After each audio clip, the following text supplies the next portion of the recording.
Hello students, कैसे हैं आप सभी। उम्मीद करता हूं कि बेहतर होंगे और पढ़ाई के लिए 100% इफर्ट लगा रहे होंगे।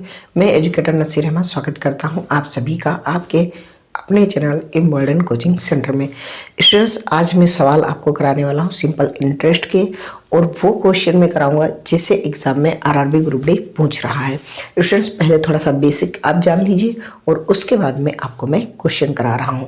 स्टूडेंट्स, क्लास स्टार्ट करने से पहले आप अपने दोस्तों को शेयर कर देना, साथ ही लाइक कर देना, और आप चैनल पर नए हो तो चैनल को सब्सक्राइब कर लेना। आइए स्टूडेंट्स, बेसिक आपको थोड़ा सा बता देता हूँ। जैसा कि आपको पता है साधारण ब्याज, साधारण ब्याज क्या होता है कि मैं अगर कहूँ तो यहाँ ये कह सकते हैं कि प्रत्येक वर्ष ब्याज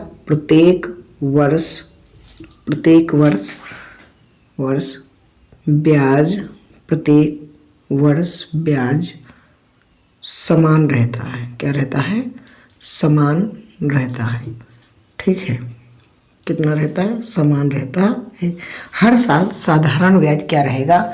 समान रहेगा। ठीक है, साधारण ब्याज में जो होता है सिंपल इंटरेस्ट का जो फार्मूला होता है वो आपको पता है कि पी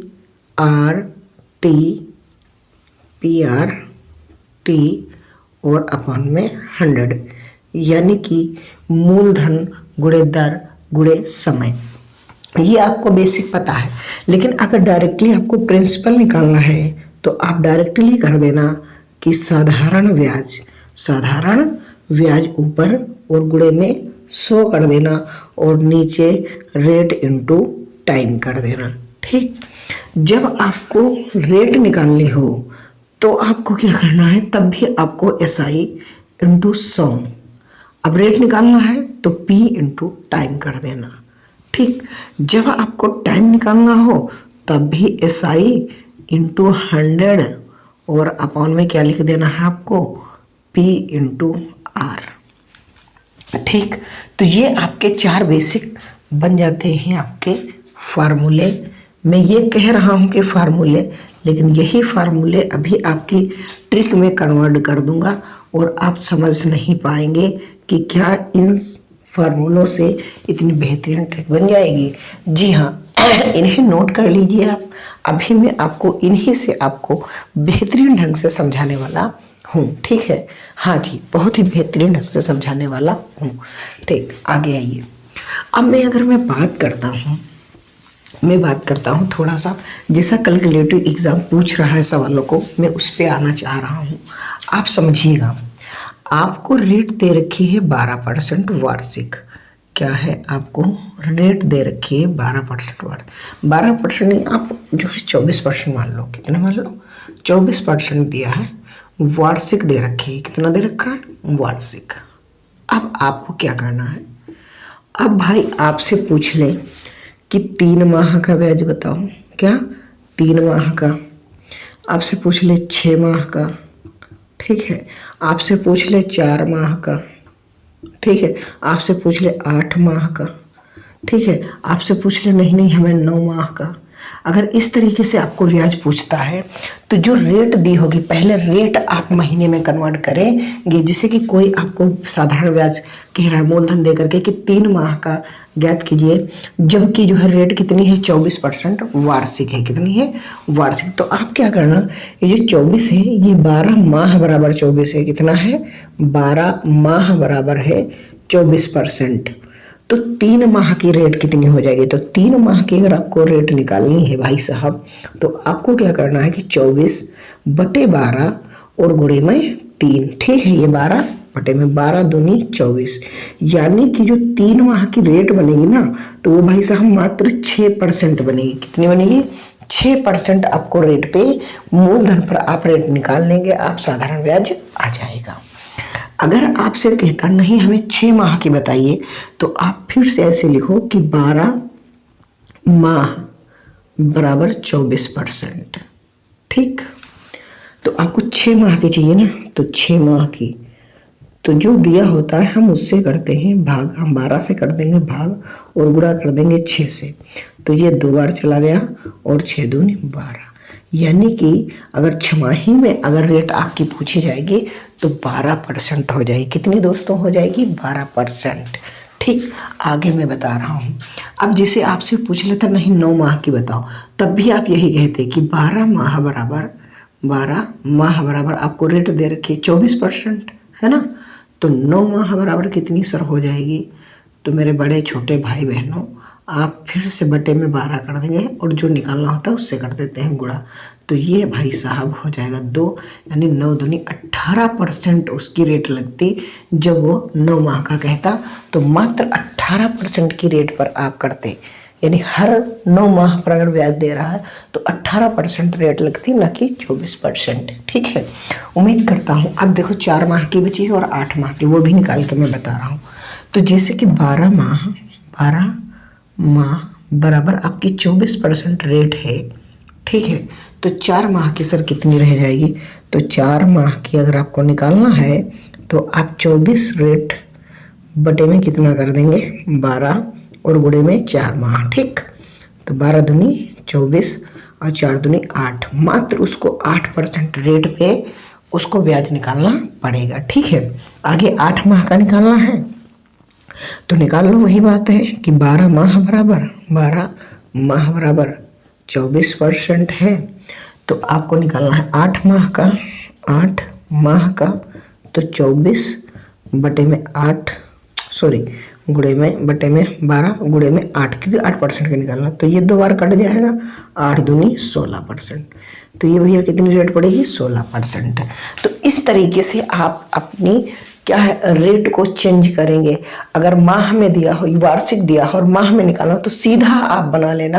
आपको तिमाही, छमाही, 8 महीने, 5 महीने निकालने हैं। आप डायरेक्ट करना कि 12 माह बराबर जो वार्षिक रेट दी है उसके, और जितने महीने का निकालने हो उतने से गुणा कर देना। आपको डायरेक्ट उस माह की उतनी जो है क्वार्टरली की या 4 महीने की जो ब्याज पड़ रहा है या 5वें महीने की पड़ रहा है वो तुरंत रेट निकल के आएगी। यह रेट वाला फार्मूला बहुत ही मोस्ट इंपॉर्टेंट है दोस्तों, आप नोट कर लें। मोस्ट इंपॉर्टेंट है, ऐसे ही क्वेश्चन आते हैं क्योंकि आपको मोस्ट इंपॉर्टेंट है, क्योंकि आपको वार्षिक में दे देता है और बाद में अभी 3 महीने का पूछ लेगा रेट, आप बता नहीं पाएंगे। तो ये मैंने सिखाया है आपको, थोड़ा सा आप बेसिक है लेकिन बहुत ज़बरदस्त है। नोट कर लीजिए, स्क्रीनशॉट ले लीजिए, जो मन करे वो कर लीजिए, लेकिन इन सवालों को आप नोट डाउन कर लीजिए। जी हाँ, बेहतर की तलाश में बेहतरीन को न जाने दें। ठीक है, मज़ा आ गया होगा आपको रेट निकाल के, है ना। हाँ, बेसिक है लेकिन बढ़िया है। जो चीज़ें कैलकुलेटिव हैं वो ऐसे ही एग्जामिनर बनाता है ना। सवाल देखने में इजी लगेगा लेकिन करने में आपको टाइम लगेगा, और वो चाहता है एग्जामिनर कि आप टाइम वेस्ट करें। वो चाहता है कि आप टाइम वेस्ट करें। पहला सवाल इजी है, फिर उसके बाद में अपना हम लेवल रखेंगे आरआरबी ग्रुप डी वाला, है ना। क्या कह रहा है कि 1500 रुपये का 8% वार्षिक साधारण ब्याज की दर से 2 वर्ष का साधारण ब्याज कह रहा है। अच्छा, थोड़ा सा देखो, जो प्रिंसिपल होता है वो हम डायरेक्ट ना कह दें कि RT बराबर बटे 100 होता है। हाँ सर, ये भी आप कह सकते हैं, कोई दिक्कत वाली बात नहीं, क्योंकि समय की गुणा अगर R में कर देंगे तो कोई दिक्कत वाली बात नहीं। और परसेंटेज के नीचे जो हटता है तभी ये 100 नीचे आता है। ठीक, तो हमारा जो प्रिंसिपल है, मैं कैलकुलेशन सिखा रहा हूँ, जो हमारा प्रिंसिपल है वो है 500। कितना है? 500। और हमें रेट दे रखी है 8%। कितनी दे रखी है? 8%। और 2 साल का टाइम है। कितना है? 2 वर्ष का। तो हम डायरेक्ट लिख लें कि ये 16 हो गया। तो डायरेक्ट 500 का आप 16% निकाल लो, तो परसेंट का निशान लगा है ना, 16% हो गया। तो ये जो परसेंट आता है तभी तो नीचे 100 आता है, इसीलिए सूत्र में 100 होता है। तो ये दोनों जीरो कैंसिल हो चुके हैं, ये दोनों जीरो कैंसिल हो चुके हैं। सॉरी, 1500 रहा है। ठीक है, तो अब 16 पंचे 80 का 0, हासिल आ गया 8, और 16 कम 16 और 16 8 24। कितना हो गया? 240 रुपये आपका ब्याज हो गया। कितना हो गया? 240 रुपये आपका ब्याज हो जाएगा। ठीक है, कितना हो गया? 240 रुपये। अच्छा सर, अगर यहीं पास हमसे पूछ लेता कि अमाउंट कितना होता, तो अमाउंट जो होता है वो क्या होता है? वो होता है मूलधन प्लस SI। तो मूलधन भैया कितना है? 15,000, और उसमें 1500, और उसमें आपको 240 रुपये ऐड कर देने हैं, तो ये हो जाता 1740। 40 कितना हो जाता? 1740 will be your right answer हो जाता, यानी कि मिश्र धन। क्या हो जाता? मिश्र धन। अब मैं कैलकुलेटिव आपके सामने सवाल रखने जा रहा हूँ, आपको समझाने का प्रयास करूँगा, टाइम लगेगा, लेकिन आप जब करेंगे तो दोबारा समझाएंगे तो ईजी आ जाएगा। देखो क्या कह रहा है सवाल कह रहा है कि 8,568 रुपये की धनराशि पर 2.5% का साधारण ब्याज 4,284 रुपये है, प्रतिवर्ष की दर बताओ। समझिएगा, जो आपको धनराशि दी है यानी कि प्रिंसिपल दिया है वो कितना दिया है कि 8,568, और फिर कह रहा है कि टाइम दे रखा है 2.5 वर्ष यानी कि 2.5 साल का समय दे रखा है, और आपसे कह रहा है आपका साधारण ब्याज जो है, जो साधारण ब्याज है वो कितना है, वो आपको दे रखा है 4,284 रुपये। ये आपको साधारण ब्याज गिवन है। तो अब ये बताओ, आपसे रेट पूछ रहा है। क्या पूछ रहा है? रेट पूछ रहा है। तो अब पूरा ध्यान दीजिएगा, मुझे रेट निकालने, मैं इस वाले टाइम को क्या मैं डायरेक्टली लिख लूँ सर 5/2? हाँ सर, 2.5 साल को आप 5/2 लिख। तो अगर हमें रेट निकालनी है तो हमने अभी कहा था कि आपको बहुत ही इजी लगेगा, आप डायरेक्ट प्रिंसिपल इनटू टाइम लिख देना, यहाँ पास बात खत्म है। यही तो बताया था, बहुत ही इजी लगा है ना। तो अब क्या है, रेट अगर निकालनी है आपको तो आप डायरेक्ट ऊपर एसआई कितना है भैया? इतना है। मूलधन कितना है सर? मूलधन इतना है, ठीक है। समय सर कितना है? 100, और यहाँ क्या है 100 से गुणा, ये इतना है, ठीक, ये इतना है भाई साहब, ठीक। अब देखो, इसको 2 से इसको लो काट, है ना। तो ये 2 से जब कटेगा तो यहाँ पर तो जगह नहीं, यहीं काट लेते हैं। 2 चौके 8, 2 दूनी 4, 2 अट्ठी 16 और 2 दूनी 4, है ना। 2 दूनी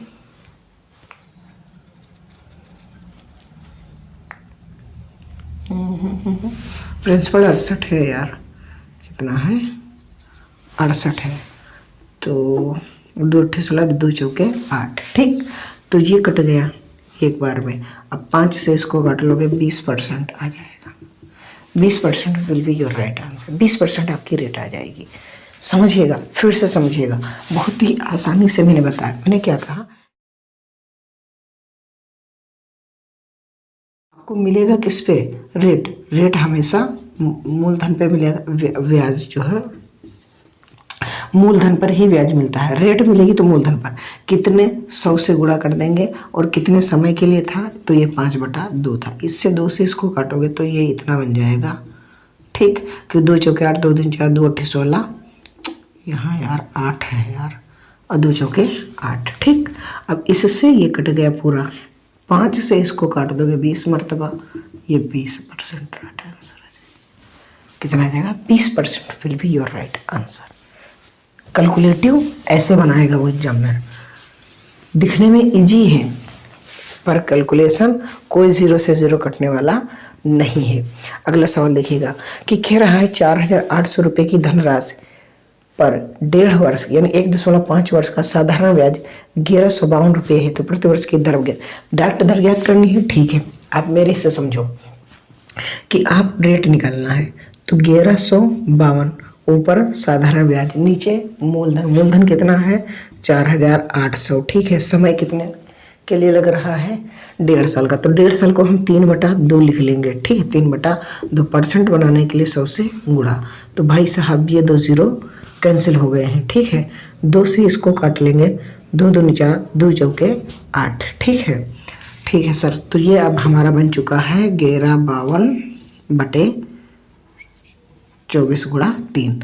3 से इसको कैंसिल कर लेते हैं, 3 3 9, 2 बचेगा, 3 8 24, 3 चौके 12। अब इसको काट लेते हैं, 24 एक कम 24, ठीक है। 24 एक कम 24 बचेगा कितना? अच्छा 24 छक्का 144, यानी कि ये बचेगा आपका 16%। कितनी राइट आंसर आ जाएगा? 16% रेट आ जाएगी। बहुत ही इजी तरीके से मैंने समझाया है। मैंने बस इस समय को जो 1.5 है मैं इसे ही 3/2 लिख सकता हूँ, क्योंकि 1.5% को हम 3/2 लिख सकते हैं, और ऐसे ये आराम से 16% आ गई। वरना आप जो है बहुत ही इजी तरीके से सवाल नहीं कर पाएंगे दोस्तों। मज़ा आ जाएगा। आप सवाल देखिएगा। अगला क्या सवाल कह रहा है? अगला सवाल कह रहा है कि कितने समय में 144 रुपये 6 सही 1/4% वार्षिक साधारण ब्याज की दर से 162 रुपये हो जाएगा। समझिएगा, साधारण ब्याज 162 रुपये हो जाएगा, ठीक है। अच्छा, साधारण ब्याज की दर से इतना हो जाएगा, ठीक। यानी कि 144 आपके पास प्रिंसिपल है और अमाउंट हो रहा है आपका 162। तो आप डायरेक्टली नहीं बता सकते हो कि एसआई कितना है। हाँ सर बता देंगे, इसमें से इसको घटा देंगे तो 12 में से 4 गया 8, इधर बचे 5 में से 18 रुपये। 18 रुपये आपका ब्याज है। तो मैंने कहा आपको क्या निकालनी, रेट किस दर से, हाँ रेट निकाल, कितने समय में टी निकालना। तो समय निकालना है, तब भी मैंने कहा था कि SI × 100 कर देना और बटे में P × R कर देना। यही तो मैंने बताया था। हाँ सर, तो देखिएगा R हमारे पास क्या है कि R हमारे पास है 6 सही 1/4, 6 सही 1/4, यानी कि 6 चौक 24 1 25, यानी कि 25/4, ठीक, परसेंट है। तो इसको हम डायरेक्ट भिन्न में बदल लेते हैं, तो ये नीचे आ जाएगा 00, तो 25 से कम 25, 25 4 गुणे 100 करो तो 25 चौके 100, यानी कि 1/16 डायरेक्ट निकल के आ गया। कितना आ गया? 1/16। तो अब हमें, तो देखो भैया, अब आपको रेट निकालनी। तो हमने कहा था कि SI ऊपर लिख देना, बटे में क्या करना है आपको, मूलधन × रेट। अच्छा, रेट वाला जो परसेंट वाला था ये 100, वो हमने फ्रैक्शन में ही कन्वर्ट कर लिया, ये ध्यान रखना। तो आपको क्या करना है, ऊपर ब्याज लिखना है, नीचे मूलधन लिखना है 144, और डायरेक्ट ये 1/16 लिख देना है। तो 16 9 है 144 और 9 दूनी 18, यानी कि 2 वर्ष आ गया, 2 वर्ष आ गया। अब 2 वर्ष आंसर कैसे आया, अगर ऐसे नहीं समझ में आया तो आप सवाली बात समझ लो, ठीक। कैसे है सवाली बात समझ लो, समझो। ये रेट आप इतनी रखो, ठीक। आपको रेट निकालनी है, ठीक है। समय निकालना है, क्या निकालना है, समय। तो आपको क्या करना है, ब्याज ऊपर लिख देना है, मूलधन नीचे, ठीक है। मैंने कहा रेट भी नीचे लिख दो और यहाँ 100 से गुणा कर दो, ठीक है। अब देखो मैंने कहा नीचे 4 है, यहाँ कोई बात नहीं। 18 कम 18, 18 छक्का 90, 18 से 126, 18 ठीक 144, यहाँ 8, ठीक। अब मेरे पास जो बचा है वो ये बचा है 4 दूनी 8, यानी कि T बराबर हमारे पास बचा है कि 100 और ये बटे ये गुणा हो जाएगी 50, तो यहाँ पास आ जाएगा 2 वर्ष, ठीक। ऐसे बेहतरीन सवाल पूछे जा रहे हैं ग्रुप डी में, यानी कि कैलकुलेटिव हैं। मज़ा आएगा इन सवालों को करने में। स्टूडेंट्स, तो आज क्लास यहीं तक रखते हैं, कल फिर से मिलेंगे यही चैप्टर लेकर के। कुछ और सवाल बचे हुए हैं, तो आप अगर सपोर्ट करेंगे तो ऐसे ही बेहतरीन क्लास डेली बेसिस पे आपको प्रोवाइड कराई जाएंगी मॉडर्न कोचिंग सेंटर पे। आप जाते जाते क्लास को लाइक करके अपने दोस्तों को शेयर कर देना। आप नए हो तो चैनल को सब्सक्राइब कर लेना।